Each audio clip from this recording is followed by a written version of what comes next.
Tema 6. Arte gótico. La expresión de la sociedad bajo medieval.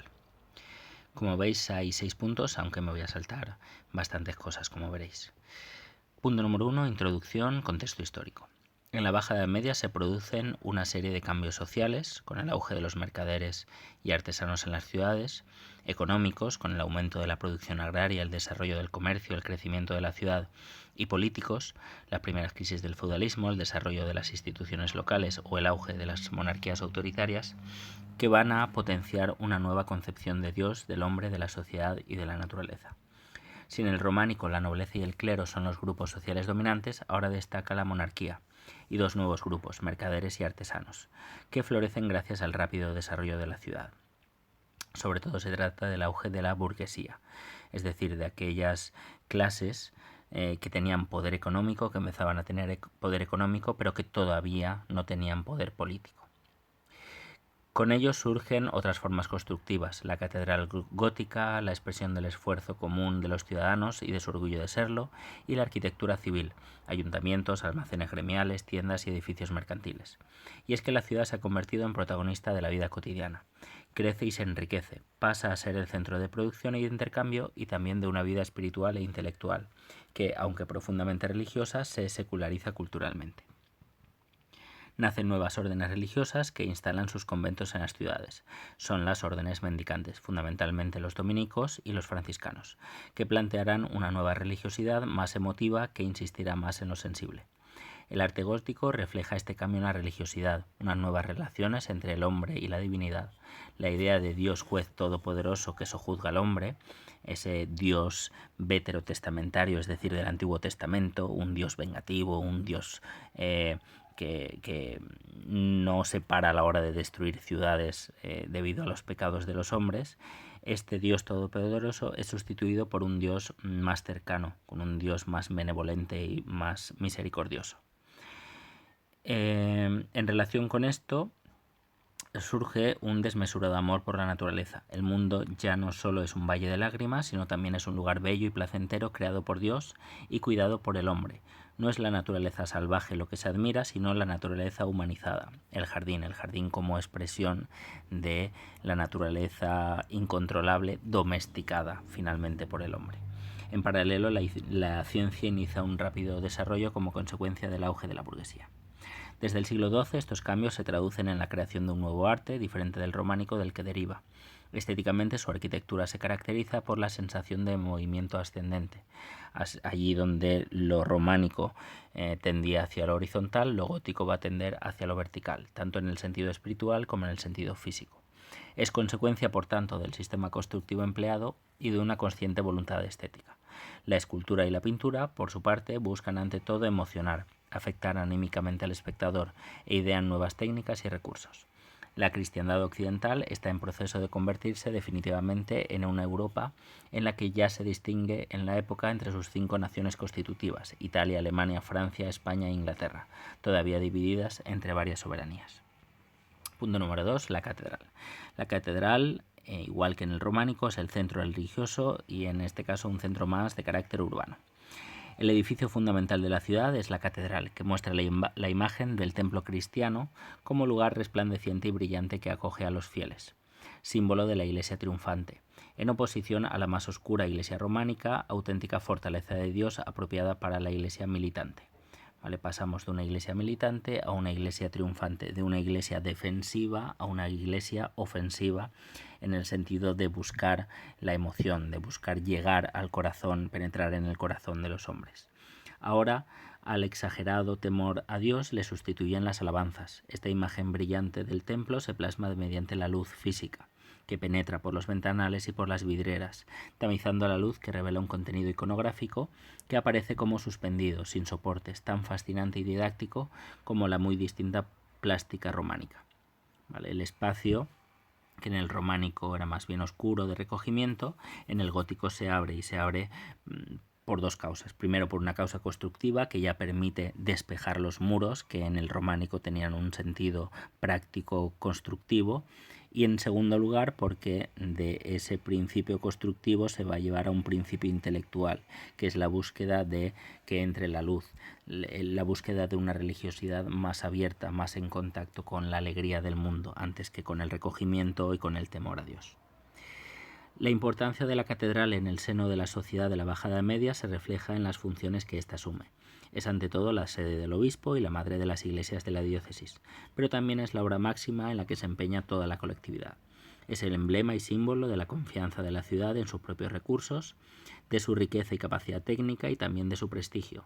Así la catedral, monumento principal y maravilla de la ciudad, con su sentido ascensional, se eleva como punto de referencia físico y espiritual para el viajero. Cumple, por tanto, más funciones que las propiamente religiosas.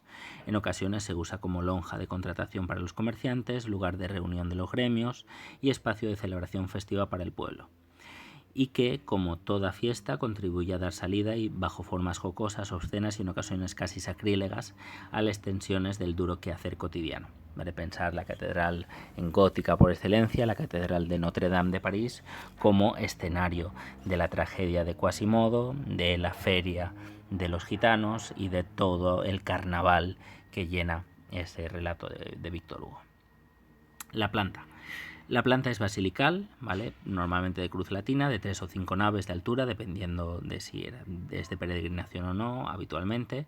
Destaca sobre todo la cabecera, muy desarrollada, 5 tramos antes del ábside en Notre Dame de París, con deambulatorio y capillas radiales.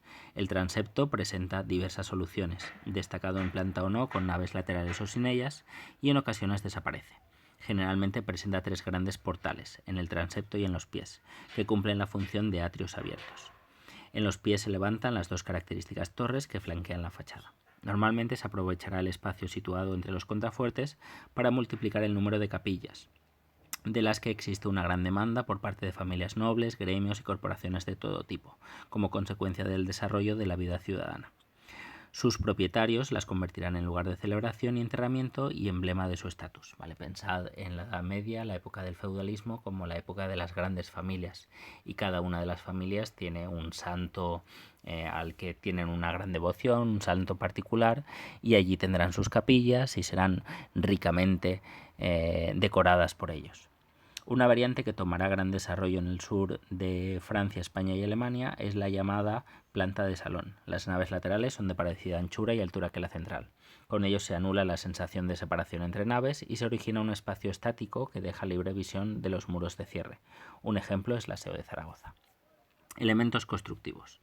Como veremos después, el muro aparentemente pierde mucha de su importancia en numerosas iglesias y catedrales. Progresivamente se horada con ventanales cada vez más atrevidos, hasta desaparecer prácticamente. Estos alardes son posibles gracias a las innovaciones técnicas que se introducen en ese momento. Los pilares son cada vez más altos.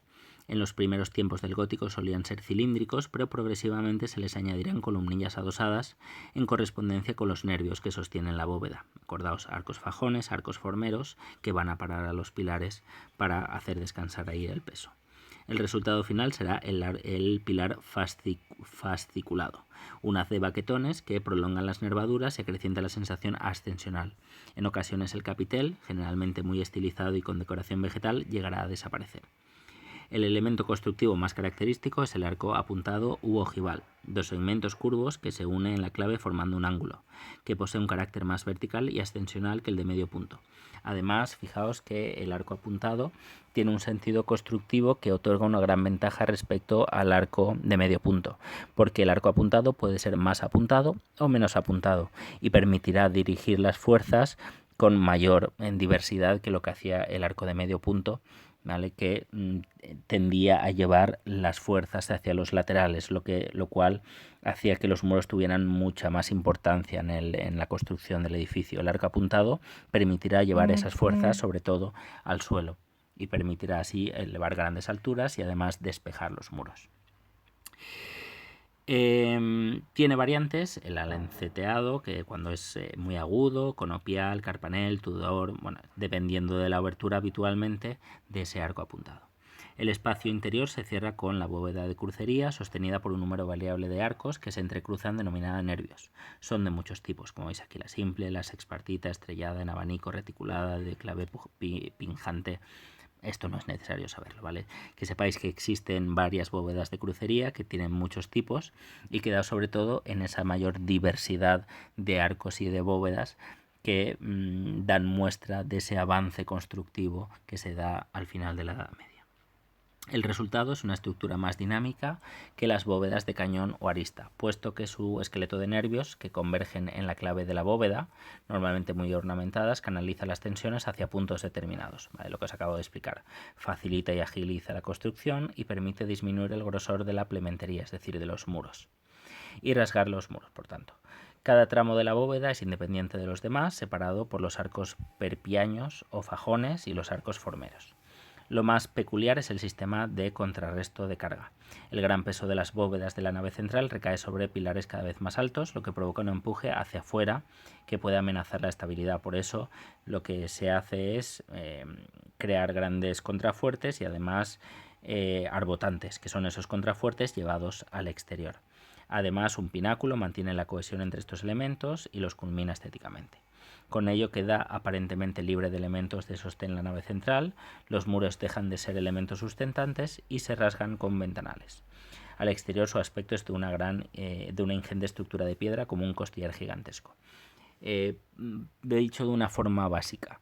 En el templo, en la iglesia, en la catedral románica, la estructura, la base, los cimientos sobre los que se asienta todo el edificio están habitualmente en el interior, y es en el interior con grandes pilares, con grandes muros, donde ese edificio se sustenta. En el gótico toda esa estructura, todo ese esqueleto habitualmente se lleva afuera, con la estructura de arbotantes y contrafuertes, de manera que el interior queda despejado y se eleva a forma de ingravidez, permitiendo pues abrir los ventanales, que entre la luz y despejar todo ese interior. El interior. En el interior, a la tensión que existe hacia la cabecera propia de las plantas basilicales se une una sensación de elevación e ingravidez, ya que la bóveda parece flotar apoyada sobre la luz coloreada que penetra por los ventanales. Los vitrales tamizan y fragmentan la luz, inundando el interior de colores según la hora y las condiciones atmosféricas, creando una atmósfera no natural, fingida, que permitía comparar el templo como la Jerusalén celestial con el cielo. El muro pierde protagonismo, por tanto, y en consecuencia habrá una nueva distribución del interior. Inicialmente el interior se organiza en 4 niveles: las arquerías que separan las naves, la tradicional tribuna sobre las naves laterales, un triforio, que es una serie de arcos abiertos entre un angosto corredor abierto, eso no hace falta saberlo, un poco complicado, y ventanales. Además, posteriormente se elimina la tribuna y aumentan las dimensiones de los ventanales, como en la catedral de Chartres. Esta distribución puede repetirse además en las naves laterales interiores. Y la culminación es el llamado gótico radiante. El triforio también es acristalado y el muro casi desaparece, como en la catedral de Estrasburgo. Vale, vamos a un progresivo despeje del interior para hacerlo cada vez más claro y que cada vez la luz que penetre sea mucho más clara, mucho más luminosa, mucho más detallada. El exterior, y vamos a acabar aquí, ¿vale? Porque está siendo un poco largo.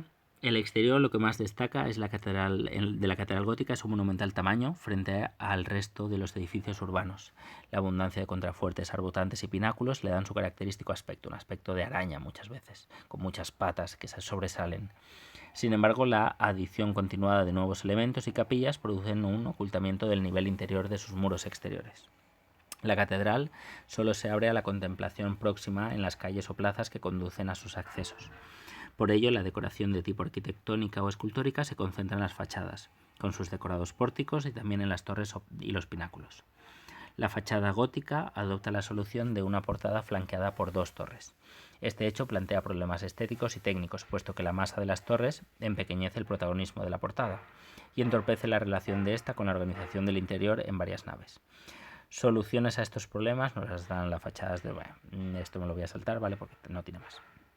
Pensad eso, que la fachada digamos que está flanqueada por esas 2 torres y tiene además un nivel constructivo, la fachada principal, que trata de equilibrarse con esas torres.